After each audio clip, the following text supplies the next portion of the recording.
Okay students, এবার তোমরা বলো তো বায়ুমণ্ডল কাকে বলে? এ বাবা, আমি তো কালকে পড়তেই ভুলে গেছি। যে পারবে সে হাত তোলো। এরপর কি করব আমি এখন? সবাই হাত তুলেছে, আমিও হাত তুল, কিন্তু আমি হাত তুললে ম্যাডাম যদি আমাকে প্রশ্ন ধরে তখন আমি কি করব? কিন্তু আমি হাত না তুললে ম্যাডাম তো আমাকে এমনিতেও সন্দেহ করে। হাত তুলেই দিই। ক্লাসে ফার্স্ট গার্ল সেকেন্ড গার্ল থাকতে ম্যাডাম আমাকে প্রশ্ন ধরবে? হাত তুলেই দিই, যাই হবে। এই যে তুমি বলো, তুমি বলো। যা, ম্যাডাম তো আমাকেই প্রশ্ন ধরলো, এবার আমি কি করব? আরে চুপ করে বসে আছে কেন? কি ভাবছো? বলো উত্তরটা।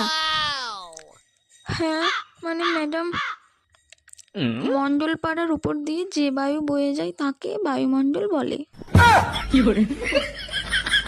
তোমার গার্জেন কল আজকে আমি করবো, তোমার বাড়ির লোককে আজকে ডাকবো। কিসের জন্য পড়াশোনা করছো? হ্যাঁ, একটু সামান জিনিস পারো না, কিসের জন্য পড়াশোনা করছো?